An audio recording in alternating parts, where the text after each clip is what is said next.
Hejka, z tej strony Cybulka. Midnight nadchodzi już niebawem, a wiele moich znajomych nadal nie wie, czym grać. Co wcale mnie nie dziwi, bo ja też jeszcze nie podjęłam ostatecznej decyzji. Wnioskując po komentarzach pod klasowymi filmami, czy też na moim Discordzie, postanowiłam zmienić formę tworzonych filmów na taką, która potencjalnie dała więcej pożytecznych informacji jeszcze przed startem dodatku. I dzisiejszy odcinek poświęcę healerom. Przedstawię to, czego możecie się po nich spodziewać w praktyce w endgame Midnight, czyli po ich zmianach w połączeniu z Apex talentami, wiedząc, że z racji pruningu różnego rodzaju cooldownów i defensywek u tak naprawdę wszystkich speków w grze, leczenie samo w sobie powinno być, że tak powiem, mniej gwałtowne i nagłe, a bardziej spokojne. Damage, jaki będzie wchodzić w naszych kumpli, powinien wchodzić bardziej stopniowo niż wcześniej, zaś my, jako heale, powinniśmy być w stanie ich leczyć bez konieczności opierania się na wszelkich używanych cooldownach i defensywkach, skoro już ich tyle nie ma, mając świadomość, że nasze przyciski healerskie będą przywracać procentowo mniej życia, niż moglibyśmy być do tego przyzwyczajeni. Tym samym życie osobom w grupach i rajdach powinno również schodzić wolniej, dając wszystkim graczom większy czas na reakcję na obrażenia oraz nie tworząc wiecznej walki na healerskie snajpy między healami. Dodatkowo każdy spec będzie przedstawiany w losowej kolejności oraz ocenię je moją subiektywną tutaj oceną w skali od 1 do 3 kaczek w 2 osobnych kategoriach na podstawie najczęściej zadawanych pytań. Czyli po pierwsze pod względem frajdy, gdzie 3 kaczki to największa frajda, a po drugie pod względem trudności, gdzie 3 kaczki to najtrudniejszy spec. Jak zwykle dziękuję wszystkim wspierającym, lajkującym i podbijającym moje filmy, a teraz przejdźmy do rzeczy. Resto Shaman to healer, który przeżył największe przeboje w trakcie trwania zarówno alfy, jak i bety Midnight. Zresztą całe szczęście, bo na początku zapowiadało się naprawdę wręcz źle. Z przyjemnością mogę teraz powiedzieć, że Blizzard zareagował na feedback i spec jest teraz w o wiele lepszym miejscu niż był, aczkolwiek nie będę ukrywać, że zazdroszczę pracy tego designera, bo nie ma to jak skasować większość pracy, którą się zrobiło, cofnąć się do wersji sprzed pół roku i zbierać laury za naprawienie klasy. Resto Shaman to będzie doskonały healer do spróbowania dla początkujących graczy healerskiej roli, z racji na ogromną ilość tzw. smart heali, czyli efektów lub speli, które dosłownie będą same skutecznie leczyć graczy. Dodatkowo mamy również uproszczone użycia cooldownów, jak i skasowanie niektórych healerskich umiejętności i już mówię, o co chodzi. Straciliśmy spele i cooldowny takie jak Stone Bulwark Totem, Wellspring, Healing Surge, Earthen Wall Totem, czy nawet Cloudburst Totem. Zostają nam do używania przede wszystkim Instant Riptide'y, Healing Stream Totem, a z castów tylko Healing Wave oraz Chain Heal. Dzięki talentom możemy dalej mieć jeszcze do wyboru Unleash Life czy też Healing Rain, ale w zależności od wybranych buildów niekoniecznie nawet musimy z nimi grać. Chociaż dalej posiadamy nasz kluczowy Spirit Link Totem, mamy teraz tylko jeden realny główny healerski cooldown na potencjalnie 2-minutowym cooldownie dzięki First Ascendant. Nasz pierwszy wybór to zatem zmieniony Ascendance, który teraz mocno ulepsza nasze jedyne castowalne heale, Chain Heal lub Healing Wave. Druga opcja to Healing Tide Totem, czyli stawiamy totem i samoistnie będzie nam leczyć naszych ziomeczków. Nasz nowy Apex Talent to Stormstream Totem, czyli nowy healerski proc, którego głównie będziemy wymuszać poprzez rzucanie Instant Riptide'ów. Ten zaś, gdy będzie dostępny, pozwoli nam rzucić ulepszony Healing Stream Totem, zwany właśnie Stormstream Totemem, dając nam przy tym dodatkowe darmowe użycie, gdy w pełni wymaksujemy ten Apex Talent. Będzie to zatem potężny, samożyjący sobie Smart Heal, którego po prostu klikniemy i będzie pasywnie zaskakująco dobrze leczyć naszych ziomków. Taki bardzo podstawowy gameplay będzie zatem sprowadzać się do rzucania Riptide na kumpli, który będzie buffować kolejny nasz użyty Healing Wave lub Chain Heal oraz vice versa, dzięki takim talentom jak Tidal Waves czy Coalescing Water. Do tego będziemy stawiać Healing Stream, gdy będziemy potrzebować więcej heala, lub też Stormstream Totem, kiedy proknie. Będziemy mogli urozmaicić nasz playstyle hero talentami, które również zostały zmienione tak, by wpasować się w nową rzeczywistość. Drzewko Farseer zmusi nas do grania z talentem Unleash Life oraz ulepszy nasz mikro cooldown Nature Swiftness w Ancestral Swiftness na tylko 30-sekundowym cooldownie. Używanie tych skilli będzie pasywnie przywoływać nam do pomocy szamańskich przodków, które będą duplikować nasze rzucane heale, dodając kolejne warstwy pasywnego źródła heala. A skoro te spele mają na ogół krótki cooldown, no to nie ma co na nich siedzieć, tylko używać tak, aby jak najwięcej korzystać z przywołanych przodków. Będziemy zatem albo na przykład używać Unleash Life wraz z talentem Coalescing Water, by rzucać mocnego Instant Riptide'a, albo na odwrót rzucimy sobie Riptide i Unleash Life, by wzmocnić zwykle kolejnego Healing Wave'a w zależności od wybranych talentów. W przypadku wyboru totemik tutaj dostajemy nową umiejętkę Surging Totem, która zastąpi nasz Healing Rain, bo będzie po prostu jego ulepszoną wersją w formie totema. Zatem wybór tego talentu będzie obowiązkowy.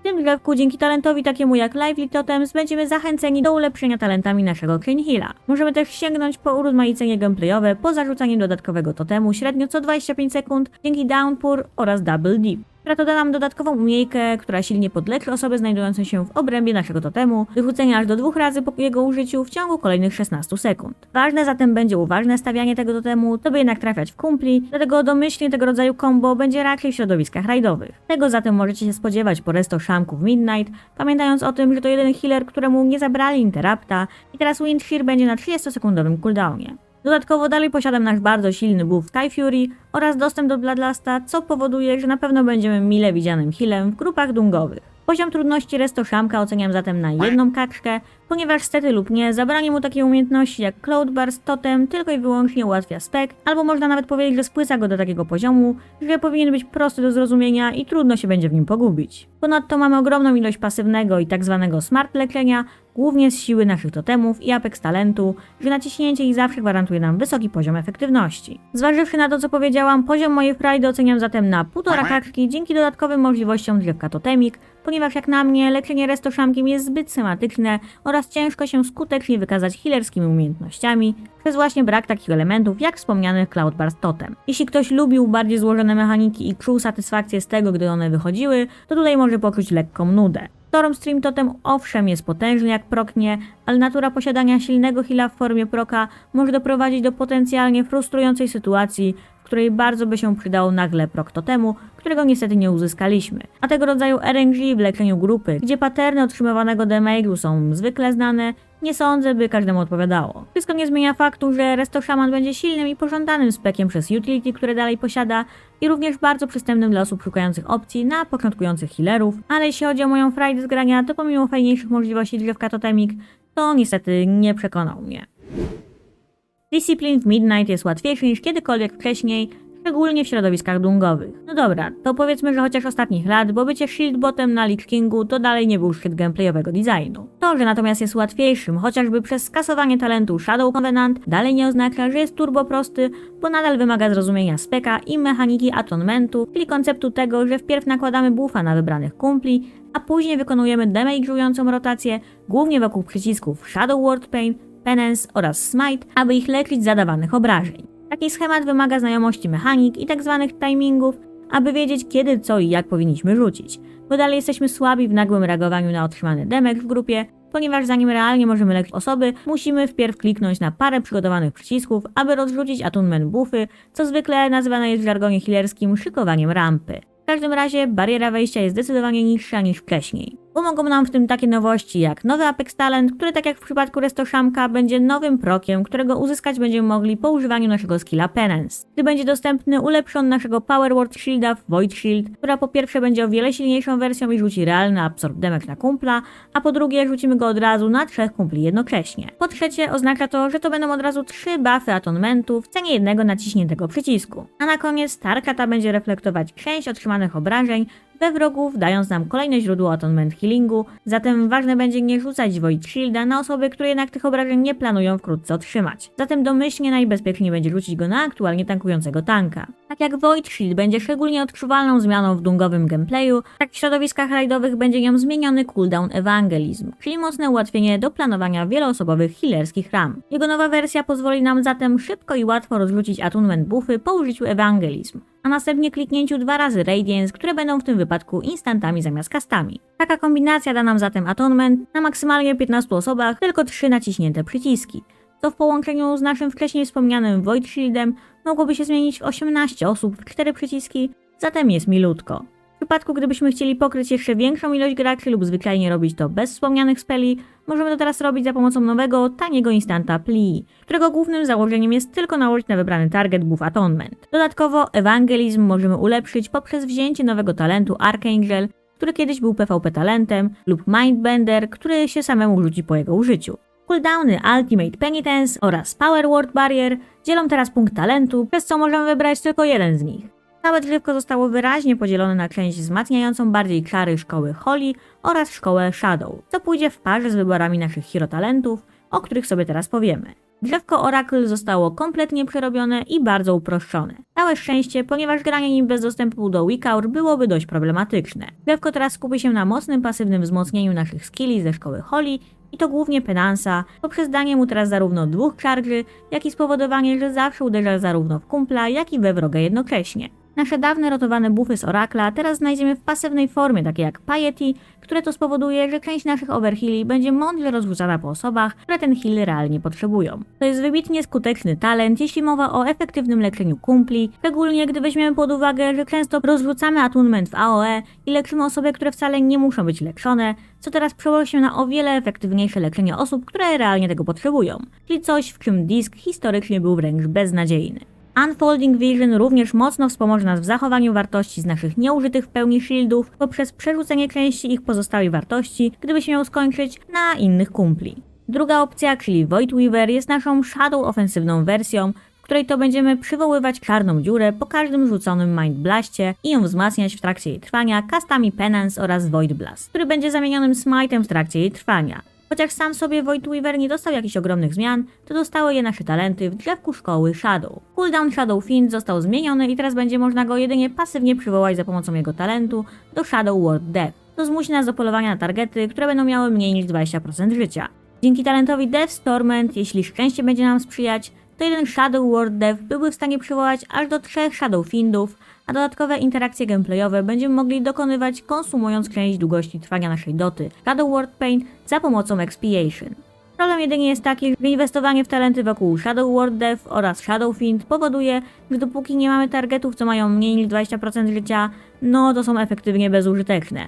Więc niestety będziemy musieli mieć to na uwadze, co będzie moim głównym argumentem, dla którego Friday z SPK ocenię na 2 kaczki. Granie w Oraclu zarówno w dungach, jak i rajdzie jest teraz naprawdę przyjemne i samo w sobie by uzyskało według mnie rangę Friday 3 kaczek, szczególnie, że nowy talent zwany Greater Smite wcale nie spowoduje, że będziemy czuć, że gramy pasywnie. Niemniej jednak Void Weaver, chociaż wygląda super i szczerze mówiąc jest o wiele bardziej angażujący do grania dla mnie, to jego możliwości wydają się być zwyczajnie słabsze niż granie w Oraclu. Głównie właśnie dlatego, że uwarunkowanie Shadow Ward Death potrafi być problematyczne w praktyce, gdybyśmy mieli albo nie trafiać w targety poniżej 20% życia, albo zwyczajnie bili się z bossami, z którymi to nie ma zbytnio jak korzystać z takiego designu, dlatego mam nadzieję, że w przyszłości zmienią koncept, jak działa przywoływanie Shadow Fienda. Trudność speka oceniam zatem na 2 kaczka law, Disk to dalej będzie wymagający do grania healer, przez to jak działa koncept attunementu oraz tworzenie healerskiej rampy. Ale zaryzykuję dając mu 2 kaczka lat, bo jednak jest on o wiele prostszy niż był do tej pory. Dlatego jeśli ktoś wcześniej bał się spróbować przez wysoki poziom trudności, to może teraz stwierdzi, że będzie taki w sam raz.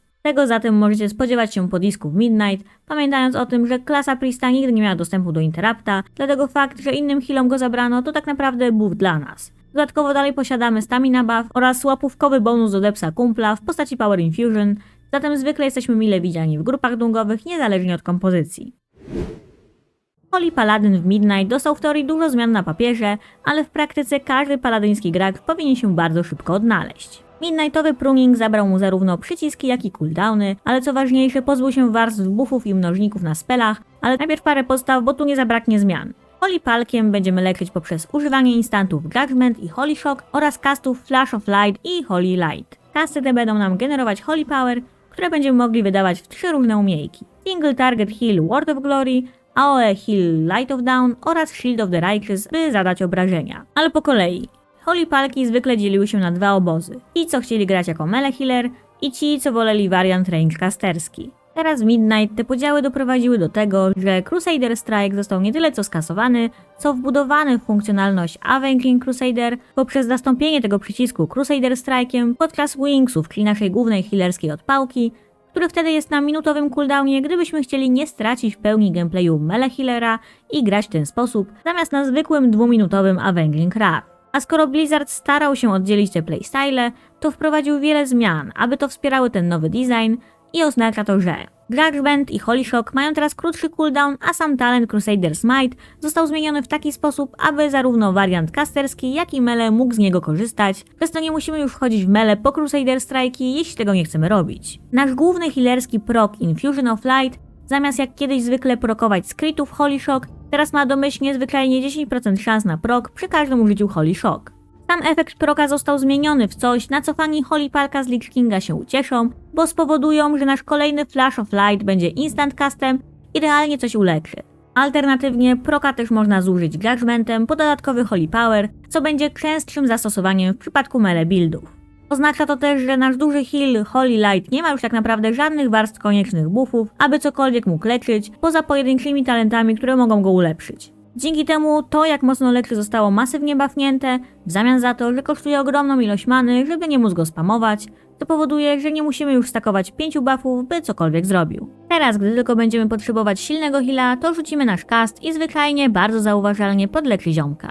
Będzie to zatem pierwsza realna okazja, by ponownie okazjonalnie wykastować Holy Light, bo przez ostatnie 10 lat to ten spell raczej widniał na naszym pasku, niż realnie był używany. W praktyce spowoduje to, że nie powinno być już takich sytuacji, że jakiś gracz się wykrwawia, a my nie mamy jak go leczyć, bo brakuje nam albo proków, albo cooldownów. Nasz AOE Spender Light of Dawn teraz będzie leczyć 40 yardów wokół nas, zatem nie musimy już się martwić przesadnie o pozycjonowanie podczas castów. Dostaliśmy też nową animację na niego, aby to miało jakiś wizualny sens. A Shield of the Righteous domyślnie teraz będzie zarówno oddawać nam manę, jak i skracać cooldown naszego Holy Shocka. Posiadamy nowy Apex talent Beacon of the Savior, który chociaż będzie działać pasywnie, bardzo wpasowuje się w tematykę Holy Palka, czyli silnego spot healera. Ten Apex będzie bardzo efektywnym smart healem, ponieważ będzie samemu skakać między low HP kolegami i kopiować część naszych heali w te osoby.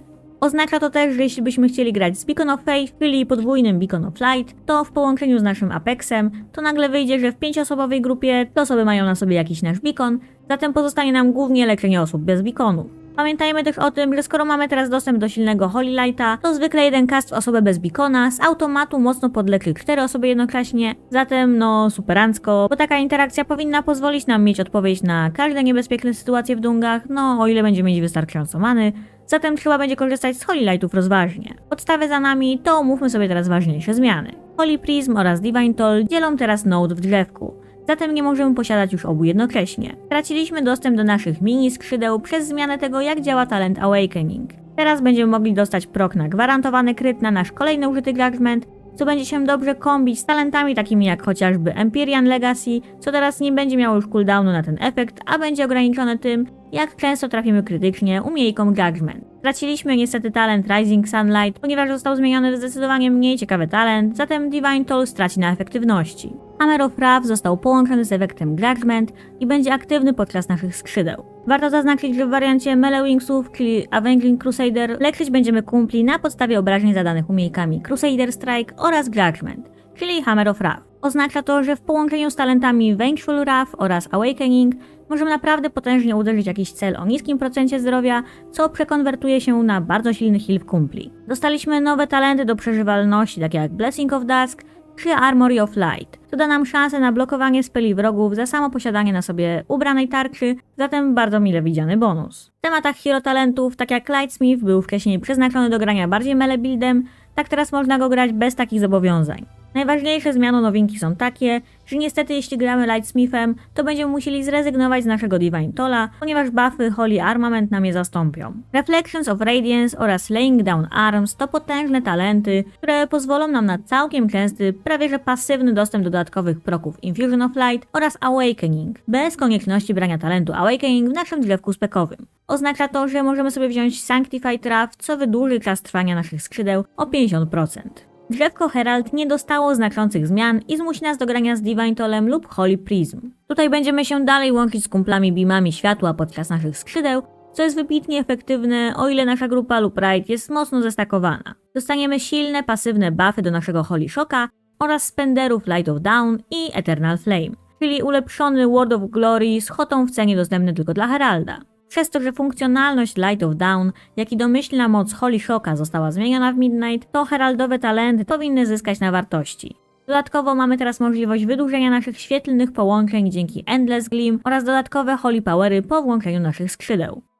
Czego zatem możecie się spodziewać po Holy Palku w Midnight, pamiętając o tym, że klasa dalej posiada dużo przydatnego utility w formie blessingów, ceseków, combat reza czy też devotion aury, aczkolwiek niestety straciliśmy dostęp do interrupta, tak jak prawie wszyscy healerzy. Trudność speka oceniam na 2 kaczki, ponieważ chociaż sam koncept tego jak leczyć powinien być prosty i zrozumiały, szczególnie z midnightową zmniejszoną ilością obowiązkowych buffów do trakowania, to koncept generowania i wydawania Holy Powera oraz umiejętność zarządzania maną, aby nie przesadzić z Holy Lightami, to jest pewnego rodzaju flow, którego trzeba się nauczyć, to potrafi nie być najprostszą rzeczą dla potencjalnie panikujących, początkujących healerów. Rajdę speka oceniam na 3 kaczki, ponieważ zarówno casterski playstyle, jak i melee powinien być zadowolony ze zmian i niezmuszany do grania w sposób inny niż by chciał, a oba style gry są w stanie robić nawet bardzo wysokie klucze na endgame'ie w Midnight, co wcześniej było ciężkie do zrealizowania, gdy się grało melee Lightsmithem. Mamy silne casty bez konieczności wpierw nałożenia 4 innych buffów, aby spell cokolwiek robił, efektywny dostęp do leczenia na żądanie,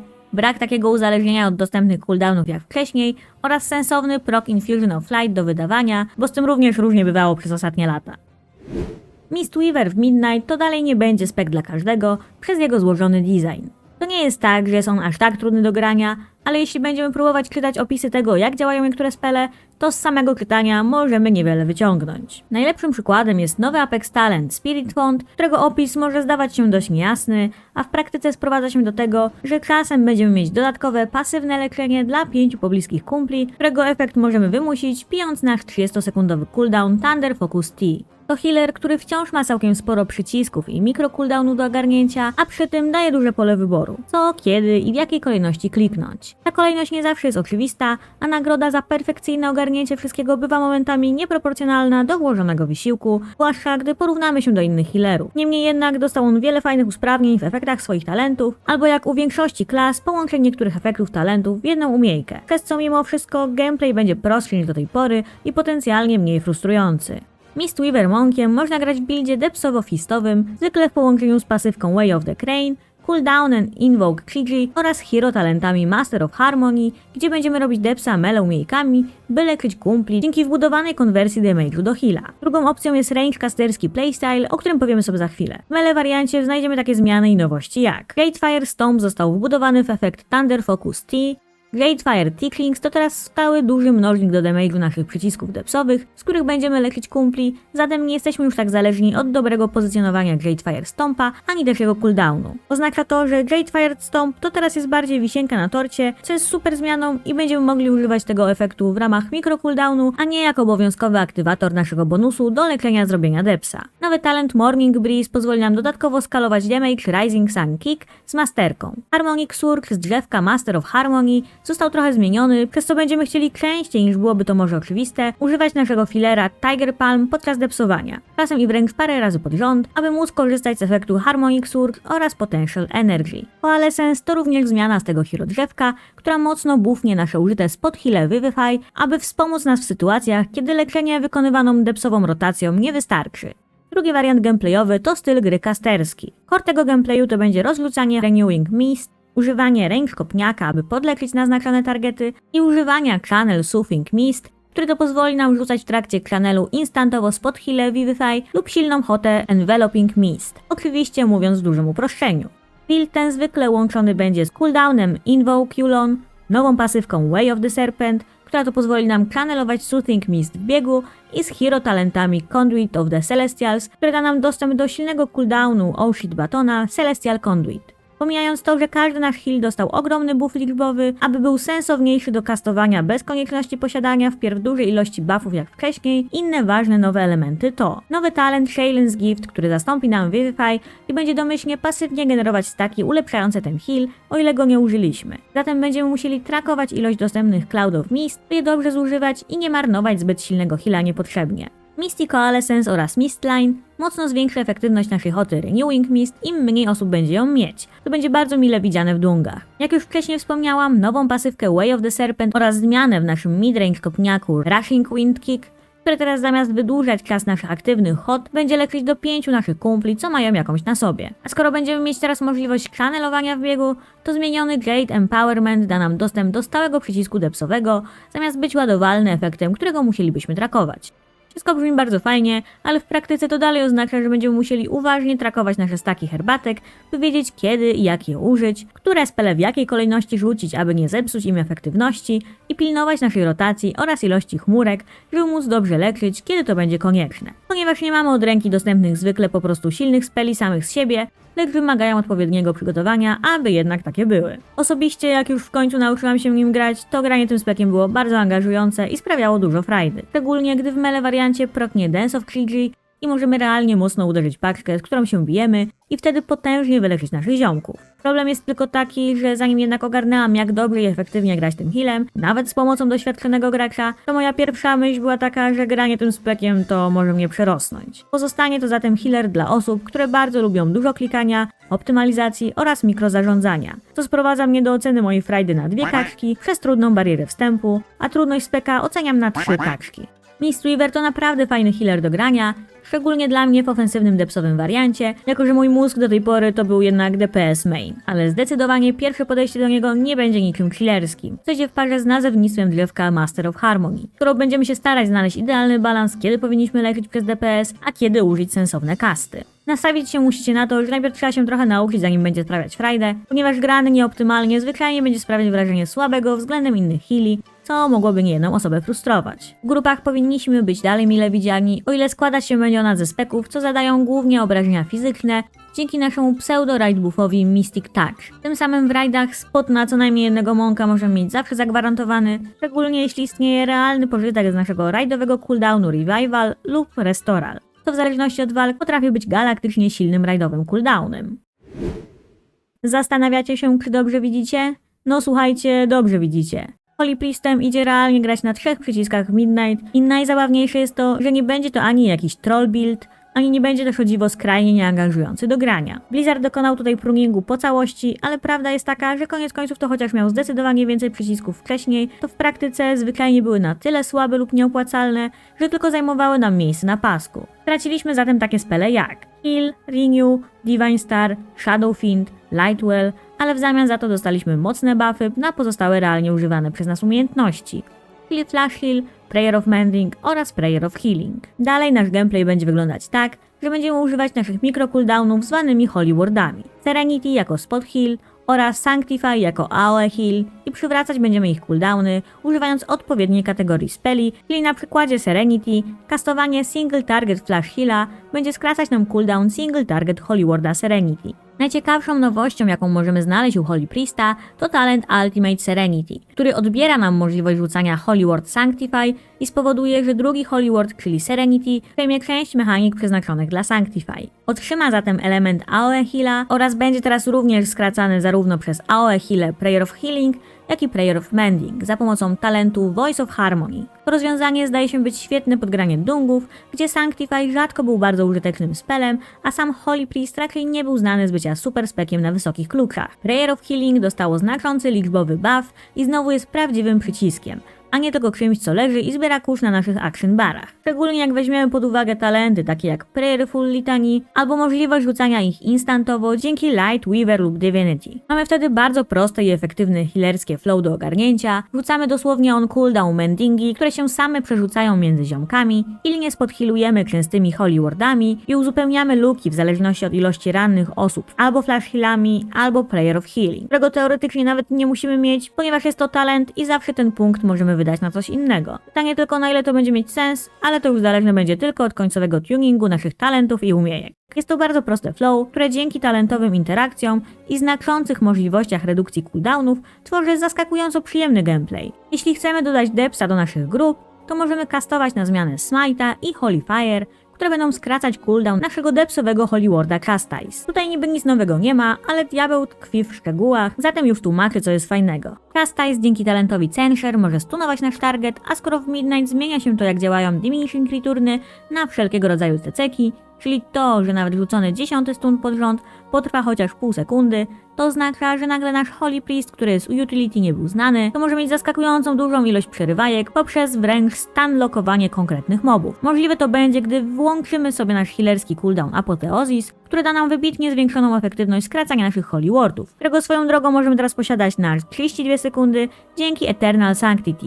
Zatem jak widzicie, 2 instanty, 1 cast i Chastise wraca. Możemy w ten sposób nie dość, że realnie często przerywać casty wrogich potworów, pomimo nieposiadania interrupta, no to jeszcze dzięki kliwującym Holy Fire jesteśmy w stanie dołożyć całkiem niezły burst DPS-a do obitych paczek. Nasz nowy Apex Talent to Benediction, który będzie powodować, że podczas leczenia kumpli efektami Prayer of Mending, nasz Flash Heal będzie miał szansę polepszyć się w o wiele lepszą wersję zwaną Benediction, To też nie doda nam dodatkowego przycisku, skoro ten spell się sam podmieni. Powoduje on również, że ulepszone Benediction będzie dostępne cały czas podczas naszego cooldownu Apoteozis, to zmieni go w realnie silny cooldown healerski, szczególnie gdy weźmiemy pod uwagę jego możliwe ulepszenia oraz nowy set bonus. Do tej pory był on raczej traktowany jako usprawnienie rotacyjne do skracania sobie Holy Wardów, niż coś, co realnie w rajdzie na przykład można było przydzielić, abyśmy mogli sami wyleczyć jakiś healersko wymagający moment. Lightburst to fajnie zreworkowany talent, który zwyczajnie zmieni naszą Holy Nowę w pilny przycisk do kliknięcia co 30 sekund, zamiast jak dawniej zmuszać nas do trakowania narastającego buffa, by dopiero go użyć, gdy będzie warto. W kwestiach hero talentów znajdziemy również skuteczne pruningo reworki. Spell Halo jest teraz tylko dostępny grając w drzewku Archon,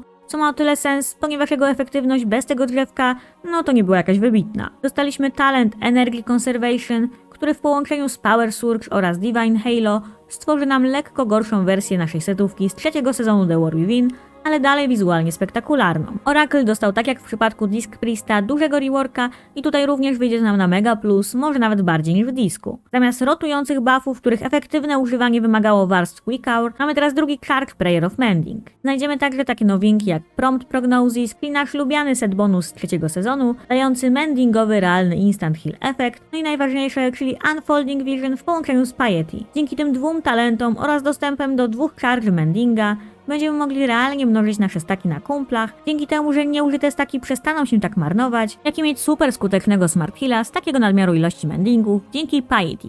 Wszystko super, tylko będąc Holy Priestem dalej mamy dość marną mobilność oraz defensywki, a nasze rajdowe utility niestety delikatnie spadło z powodu smutnej utraty unikatowego spella Symbols of Hope, chociaż dalej mamy Power Infusion. Niemniej jednak, jako jedynie w grze, dzięki talentowi Restitution mamy tak naprawdę 2 życia, co jest zarówno super silne w scenariuszach progresowania trudnych walk, jak i też bardzo mile widzianym efektem wspomagającym początkujących graczy, żeby było można jednak bez spiny popełnić błąd, zwykle spowodowany słabą mobilnością i umrzeć od jakiejś mechaniki. Wiadomo, lepiej celowo nie umierać, ale fajnie mieć takie awaryjne koło ratunkowe, szczególnie, że jako smaczek mogę dodać, że gracze poziomu Race to World First mogliby teoretycznie wykorzystywać podwójne życie Priesta na ich korzyść, dzięki nowego combo craftowych embellishmentów, czyli połączenia Sigilla oraz Trinketu Dark Moon Blood da nam buffa, gdy kolega w drużynie umrze. To wiem, może właśnie zdradziłam ich 300 IQ plan na zwiększenie depsa w Burst oknach.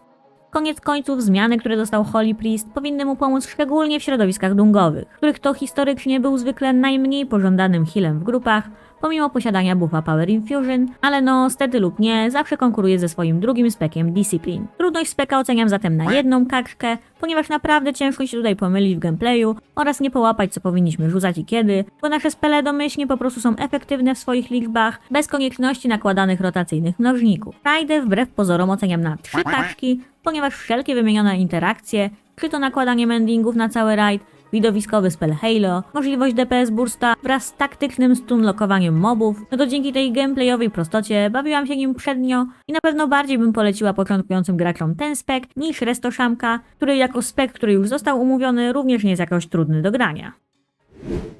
Pruningi pruningami, ale Preservation Evoker to pomimo niektórych usprawnień i ułatwień, dalej będzie, stety lub nie, bardzo wymagającym, lecz satysfakcjonującym healerem do grania. To healer, którego gameplay jest trudniejszą wersją Disc Priesta, ponieważ chociaż opierają się na podobnym założeniu, czyli konieczności planowania do przodu, setupowaniu healerskich kombosów, dokładnej znajomości walk i ograniczonej możliwości reagowania na niespodziewany damage, no to jednak możliwości w kombowaniu speli ma zdecydowanie więcej oraz dochodzi jeszcze problem mniejszego zasięgu speli albo jeszcze konieczności, że tak powiem, celowania. Przez co osoby lubiące bardziej złożony gameplay zdecydowanie się zgodzą, że standardowo, pomijając wygląd jaszczurki, poprawne granie spekiem Preservation jest zwykle bardzo satysfakcjonujące. Evokerem dalej będziemy leczyć głównie opierając się na mechanice Echo, czyli buffie nakładanego kumplom, który zduplikuje kolejno użyte heale lub efekty. Mamy dostępne do tego takie spele jak Temporal Anomaly z Resonating Sphere, co nałoży na trafione osoby Echo, Emerald Blossom, który tworzy obszar z kwiatkiem na wybranym targecie, który wybuchnie po 1,5 sekundy i wyleczy osoby w środku,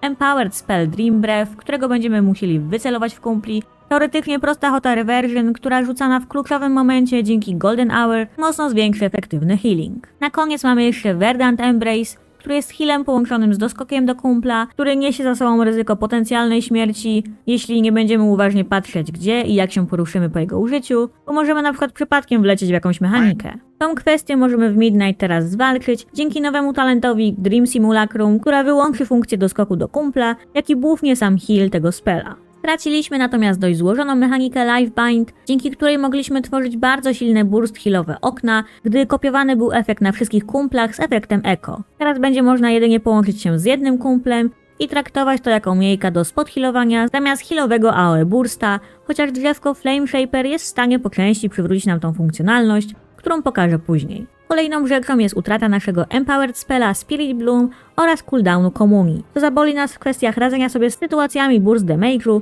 gdzie spell ten zwykle był używany, zatem nie brakuje utrat narzędzi do radzenia sobie z burstami. Nie martwcie się jeśli chodzi o PvP, bo teraz Komunia to PvP talent. By temu próbować przeciwdziałać, dostaliśmy nowy Apex Talent Meritra's Blessing, który będzie powodować, że o ile nasze hoty reversion będą leczyć kumpli, czasem dostaniemy proc, który zamieni nasz kolejny reversion w tak naprawdę instant wersję dawnego Spirit Blooma i będziemy musieli sobie z tym poradzić. W praktyce będziemy mieć tych podrobionych Spirit Bloomów owszem więcej niż mieliśmy wcześniej ręcznych castów, problem tylko taki, że skoro to jest proc, to istnieje ryzyko, że może zabraknąć nam narzędzi do radzenia sobie w pewnych sytuacjach, gdybyśmy akurat nie dostali proca, gdy go potrzebowaliśmy, co będzie odczuwalną słabością, gdybyśmy mieli grać bardzo wysokie klucze. Call of Isera to teraz zwykły buff do wartości naszych speli, zamiast być kolejnym rotacyjnym buffem do trakowania. Nasza defensywka Obsidian Bulwark została połączona w jeden przycisk z efektem Renewing Blaze. Przesunięcie kumpla z punktu A do punktu B za pomocą Rescue oraz Twin Guardians nie będzie już działać jako awaryjny shield dla nas obu,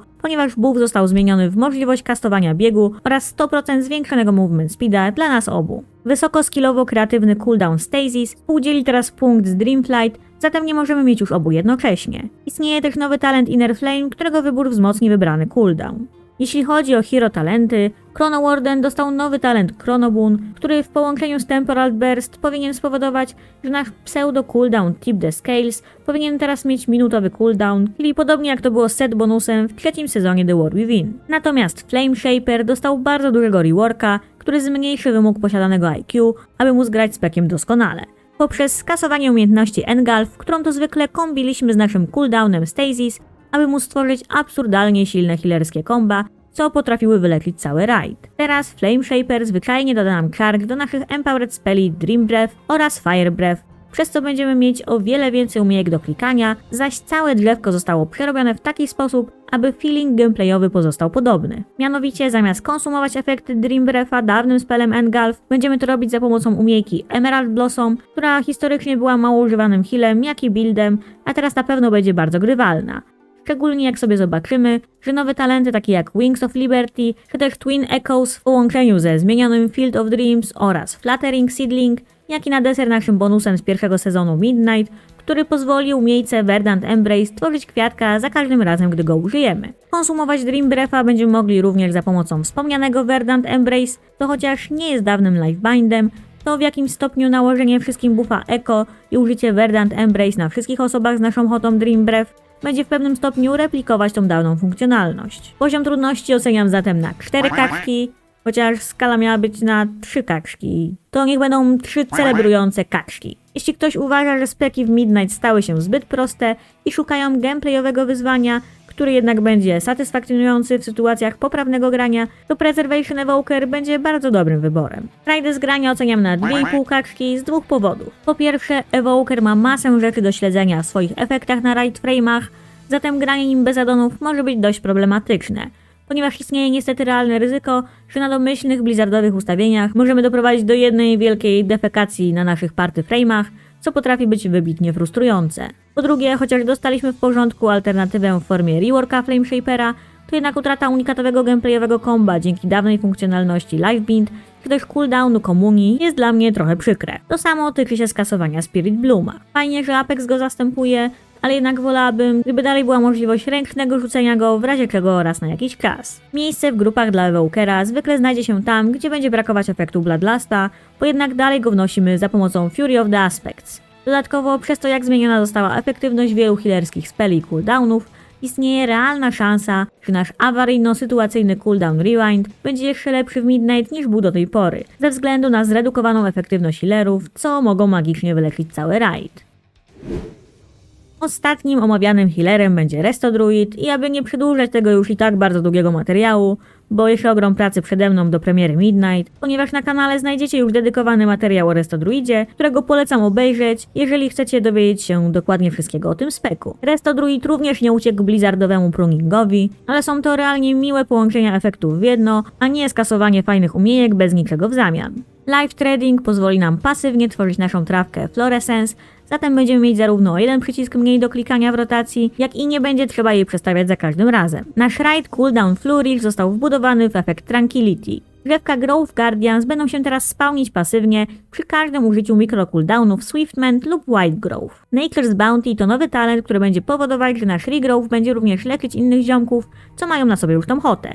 Dzięki talentom Abundance, Intensity oraz Improved Regrowth będziemy mieć dostępne na żądanie bardzo silne spot heale, co będzie wybitnie silną interakcją, szczególnie na wysokich kluczach, pod warunkiem, że odpowiednio wcześniej przygotowaliśmy nasze hoty Rejuvenation. Z racji utracenia niektórych speli i efektów hot, nasze mastery zostało mocno buffnięte, przez co nie musimy mieć już ogromnej ilości hot na kimś, aby realnie zaczęły go leczyć. Nowy Apex Talent Everbloom potężnie dopakuje naszego Life Blooma, który będzie teraz przy okazji też leczyć dwie pobliskie osoby. Art of the Wild to teraz prosty w użyciu 2-minutowy cooldown, który pozwoli nam na użycie silnej umiejki w zależności od formy, w której jesteśmy. Czyli na przykład w misiu będzie to dodatkowa defensywa, a w kocie będzie to silny burst depsowy. Nasze hero drzewka to Wild Stalker do grania w koto healerze oraz bardziej defensywny casterski Keeper of the Grove nie dostały znaczących zmian ani nowości. Większość z nich to pasywne zmiany oraz wbudowanie efektów naszych setówek z trzeciego sezonu The War Within.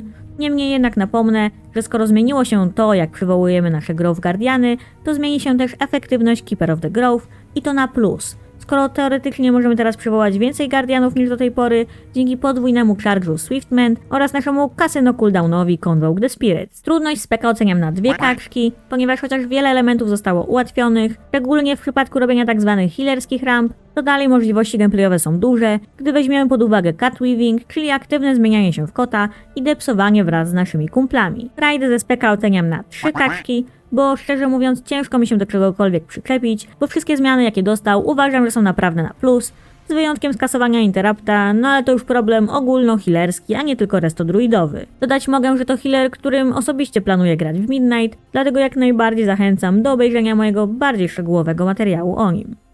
I tego właśnie możecie się spodziewać po healerach w Midnight. Podsumowując, jeśli szukacie wyborów prostszych do grania, szczególnie dobrych dla osób, które zaczynają przygodę z leczeniem, to polecam Holy Priesta po zabawniejszy gameplay, albo Resto Shamka, jeśli chcecie skorzystać z większej ilości pasywnego leczenia. Jeśli do tego chcielibyście mieć więcej takiej gameplayowej głębi, to Disc Priest, Resto Druid czy Holy Paladin to byłyby moje wybory. Chociaż zakładam, że zdania tutaj mogłyby być podzielone, bo pomimo, że leczenie Disc Priestem będzie teraz prostsze, to jego koncept pozostaje nadal trudny do ogrania. A jeśli szukacie healerskich, gameplayowych wyzwań, to w tej kwestii najbardziej bym tutaj zaliczyła naszego Smoka Preservation Evokera oraz Mistweaver Monka. Pamiętajcie jednak, że meta się zmienia, liczby się zmieniają, ale ogólny taki gameplayowy feeling pozostaje ten sam. Dlatego osobiście polecam wybierać maina nie na podstawie jakichś top tier list DPS czy HPS, a po prostu na podstawie tego, czym wam się fajniej gra. Pamiętając, że dopóki nie próbujecie być jakimś top 1 graczem, to realnie każdy spec w grze jest w stanie zarówno ukończyć Mythic Raid, jak i zrobić wysokie klucze, czy nawet zostać gladiatorem w PvP. Jeśli macie jakiekolwiek pytania związane z klasami lub specjalizacjami, zapraszam na mojego Discorda Kwiatów Cebuli, bo mimo, że ja nie jestem jakimś pro playerem, to jest tam wiele lepszych graczy ode mnie, którzy chętnie odpowiadają na pytania i chętnie pomogą. Jak się podobało, to zostawcie łapkę pod filmem, żebym mogła docierać do większej liczby osób, co może jednak stwierdzą, że ten World of Warcraft Retail wcale nie jest taki zły. Chociaż wiem, że z tym bywa różnie. Dzięki, pa pa!